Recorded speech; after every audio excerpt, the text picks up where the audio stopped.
오늘의 사연 시작합니다. 안녕하세요. 저에게는 아무에게도 말하지 못한 불장난 같은 사랑 이야기가 있습니다.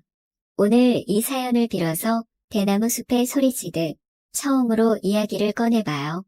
적당한 나이에 선봐서 한 결혼, 당연히 사랑이나 행복이 있을 리는 만무했습니다.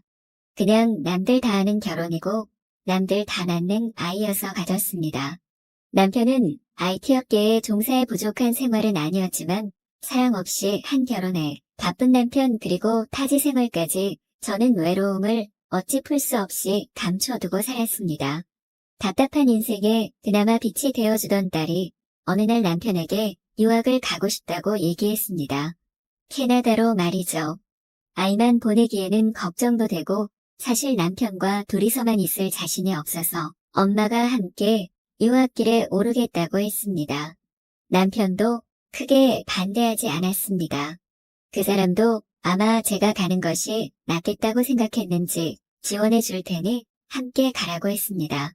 딸과 오른 캐나다 비행기에서 오래간만에 소녀처럼 설렘을 느꼈습니다. 새로운 곳에서 새로운 사람들과의 생활은 어떨지 너무 기대되었습니다.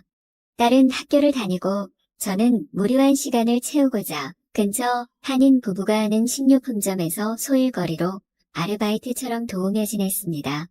아무래도 한인들이 많이 다니는 동네를 벗어나지는 않았지만 영어를 잘 못하니 답답하더라고요. 그래서 어학당을 다니게 되었습니다. 곳곳에서 모여드는 사람들이 있어 나름 재미를 붙이면서 공부에 열중이었습니다. 그곳에서 제이슨을 만나게 되었습니다. 그는 어학당 선생님의 친구였는데 한국 요리나 문화에 관심이 많다고 했습니다. 한국어를 배우고 있고 나는 영어를 배우고 있으니 함께 대화하면서 자연스럽게 교정을 해주는 게 어떠냐고 제의했습니다. 바보같이 저는 남편이 있어서 라고 말끝을 흐리자 그는 우리는 이야기를 나누는 친구가 되자는 거야 하며 저를 독려해줬고 친하게 지내게 되었습니다. 그와 밥을 먹고 카페를 가고 가까운 산책을 다니면서 많은 이야기들을 나눴습니다. 한국에서라면 손가락질을 받았을지 모르는 일이지만 먼 타국 땅이니 눈치 볼 것도 없었던 것 같아요. 딸도 어느 정도 눈치를 챈 것 같았지만 우울했던 한국에서의 제 모습 대신 훨씬 좋아 보인다면서 따로 말은 하지 않더라고요. 그와 친하게 지내던 중 취미로 살사 댄스를 배우고 있는데 혹시 배워보고 싶은 마음 없냐고 물어보더군요. 흔쾌히 좋다고 했고 함께 살사 댄스도 배우러 다니게 됐습니다. 자연스러운 만남과 오묘한 긴장감 속에 저는 오랜만에 엄마가 아닌 여자로서 사는 기분이었어요. 살사 댄스 학원에서 작은 콘테스트가 있어서 둘이 파트너가 되어 합을 맞추며 열심히 연습도 했습니다. 참가상이었지만 저는 무언가 해냈다는 성취감이 더 크게 밀려왔던 것 같아요. 예쁜 옷을 입고 춤추는 순간도 너무 좋았고요.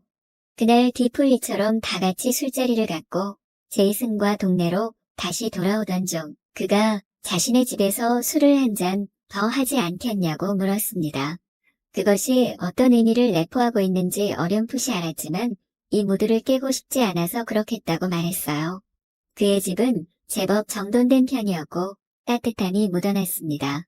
소파에 앉아서 가볍게 와인을 홀짝이면서 이야기를 나누고 있었는데 제이슨이 말했어요. 나는 너의 검은 눈이 좋아. 좋은 향기가 나는 머리카락도 좋고 부드러운 미소도 좋아하면서 입을 맞춰왔습니다. 저는 자연스럽게 그를 받아들였어요. 남편과의 만남과 결혼 생활에서는 느껴보지 못한 열정과 신선함이 느껴졌습니다. 사실 황홀한 밤을 보낸 적이 언제였는지 기억도 나지 않아요. 많은 연애사를 거쳐온 것도 아니고 그냥 평범하게 집에서 키운 대로자라 시집간 것이 전부인 삶이었으니까요. 그의 탄탄한 몸과 짙은 푸른 눈은 제가 영화 주인공이 된 것처럼 마음을 달아오르게 만들었습니다. 그가 저의 모든 곳을 따라 곳곳을 칭찬할 때 황홀경은 이제껏 제가 겪어보지 못한 느낌을 주었어요. 그렇게 뜨거운 시간을 함께 보냈습니다.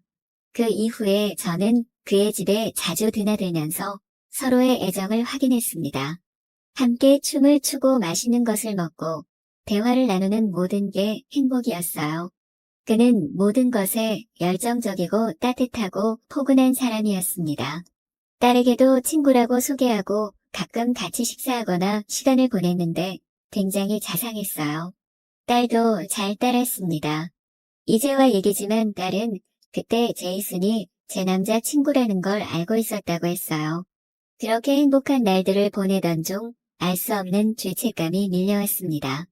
남편은 아무것도 모를 텐데 내가 남편이 보내주는 돈으로 이렇게 살아도 되는 걸까? 말을 해야 하나 말아야 하나 몇 날 며칠을 고민했는지 모릅니다.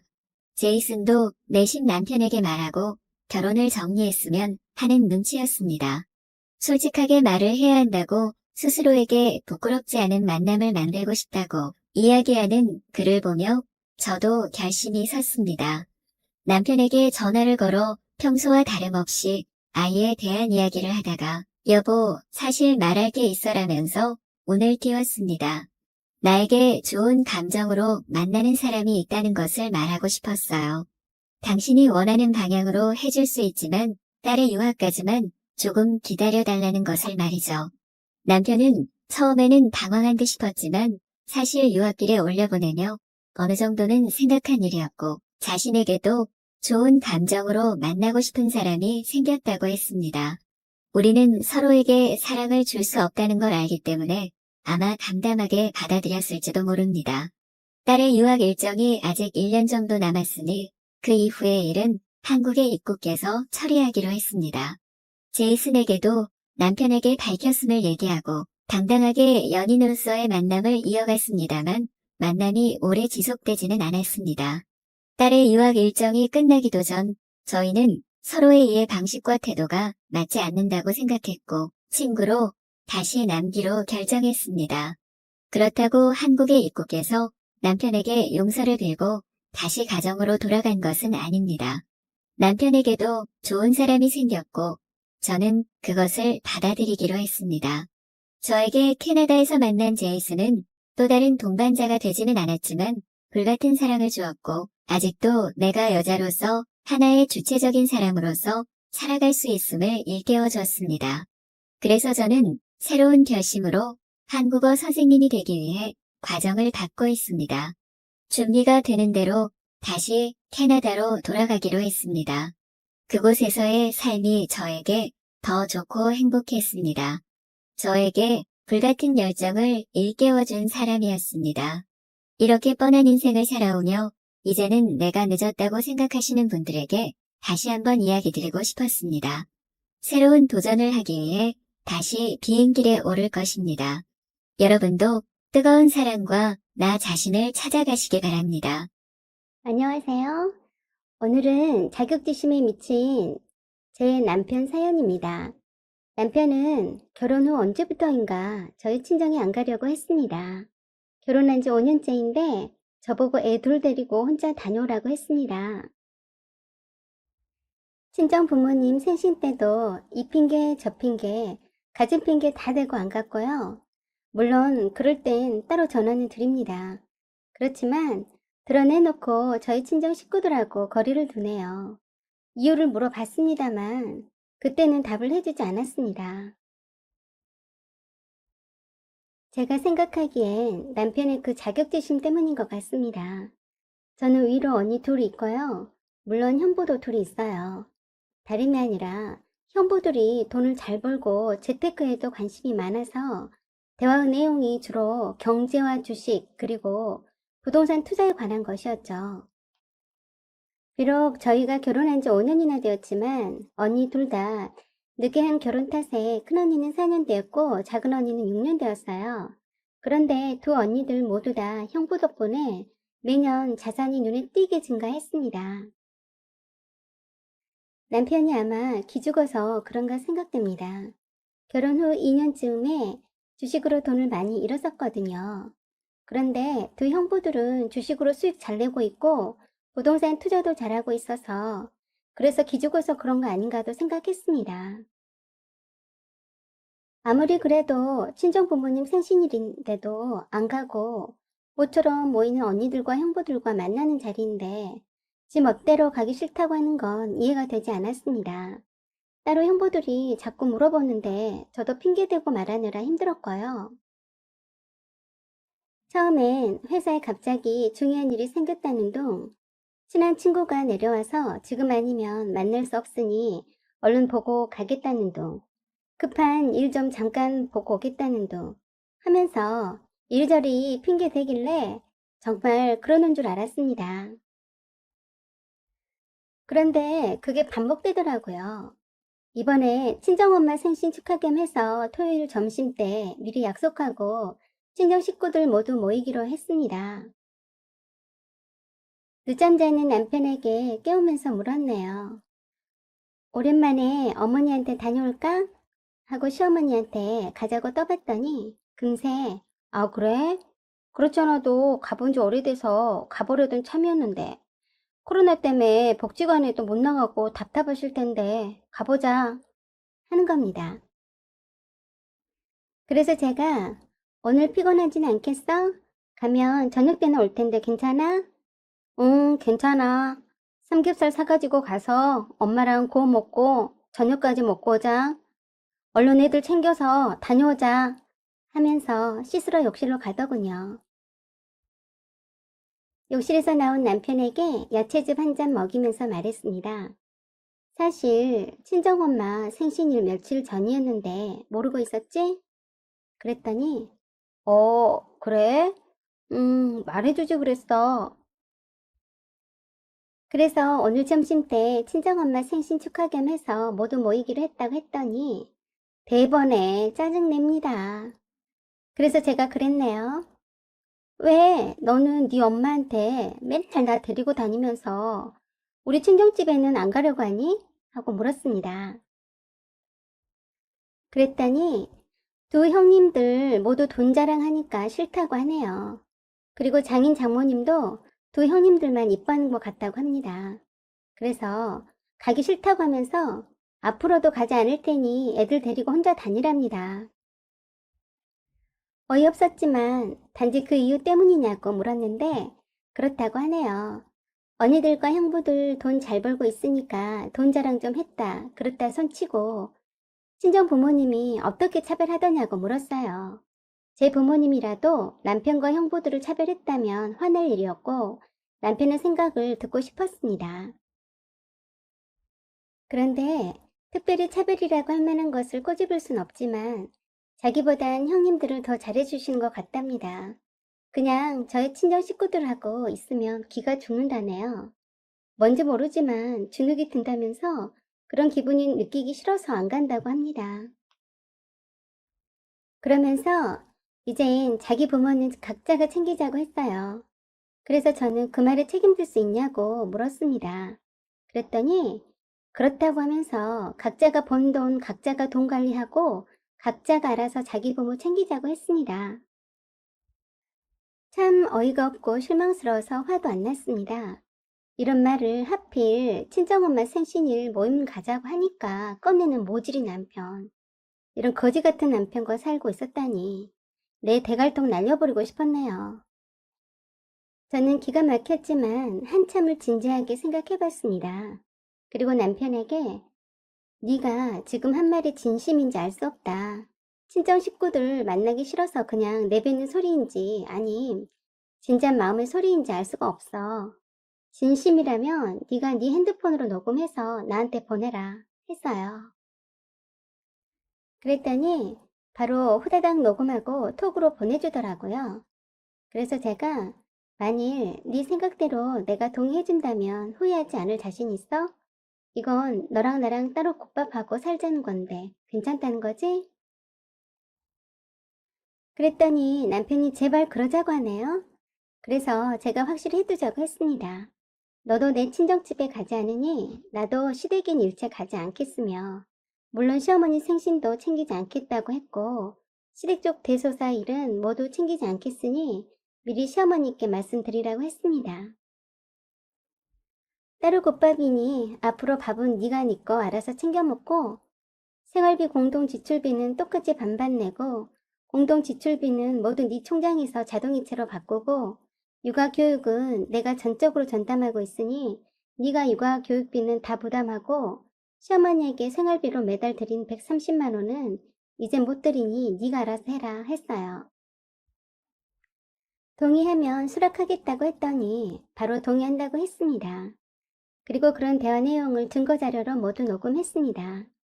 그리고 저는 애들 데리고 가벼운 마음으로 친정엄마 생신 식사 자리에서 즐겁게 지내다 왔어요. 친정 식구들 그동안 눈치챘는지 늘상 안 나타나는 남편 소식 더 이상 궁금해하지 않았고요. 며칠 있다 언니들과 이 문제를 함께 의논해보려고 했어요. 제 계좌로 연결된 자동이체 모두 끊었고요. 제가 들어놓은 애들 보험도 수익자를 제 앞으로 돌려놓았고요. 남편 보험의 수익자도 제 앞으로 되어 있는지 확인했고 남편이 알만한 내 통장 비번도 바꿨고요. 휴대폰 잠금 장치도 새로 바꿨습니다.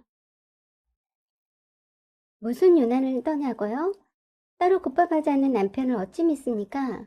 이 정도면 남보다 못한 관계가 될 수도 있는 거라 생각되었고 만일을 대비해야죠. 이미 실망한 남편 붙잡고 아웅다웅하기 싫었습니다. 남편 밥 안 차려주고 애들 먹을 것만 챙겨도 엄청 소홀하더군요. 남편을 포기하니 참 맘도 편안해졌어요. 지낼만 했습니다. 그리고 한 달이 지나서 회사 근무 중에 어느 날 지방에 사는 시누이한테서 전화가 왔어요. 시어머니랑 통화했는데 기운이 없어 보인다고 한번 내다봐 달라네요. 그래서 지금 바쁘니 퇴근해도 내다볼 수 없다고 했습니다. 오빠한테 전화하라고 하고 끊었네요. 그리고 남편이 시어머니한테 가든 말든 신경 안 썼어요. 각자 자기 부모 알아서 챙기자고 한 사람이니 알아서 했겠죠. 그런데 뇌경색으로 쓰러졌나 봅니다. 남편이 저한테 전화해서 당장 병원에 오라네요. 그래서 제가 내가 왜? 내가 왜 가니? 너 참 웃기다. 내 부모가 아니고 네 부모잖아. 했어요.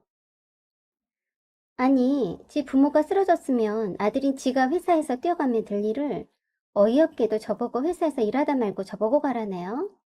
각자 자기 부모 알아서 챙기자고 한 말 벌써 잊었냐고 말해주면서 내가 네 부모 쓰러진 걸 왜 너는 안 가면서 나보고 가라고 하니? 하면서 알아서 해라고 했습니다.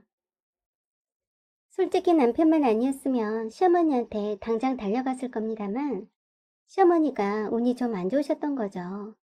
남편은 지금 회사에서 당장 갈 수 없으니 병원에 가봐달라고 부탁했지만 네가 알아서 할 일이다라고 하며 전화 끊었습니다. 못된 자식 아닙니까?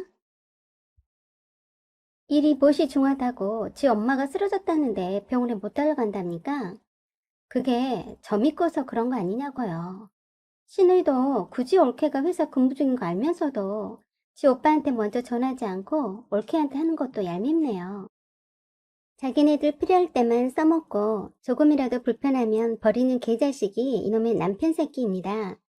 바로 한 달 전에 친정엄마 생일 자리에 지가 불편하다는 이유로 가기 싫어서 나한테 각자 자기 부모 알아서 챙기자고 하면서 따로 국밥 외쳤던 놈이 아쉬운 처지가 되니까 벌써 잊어버린 것 같아요.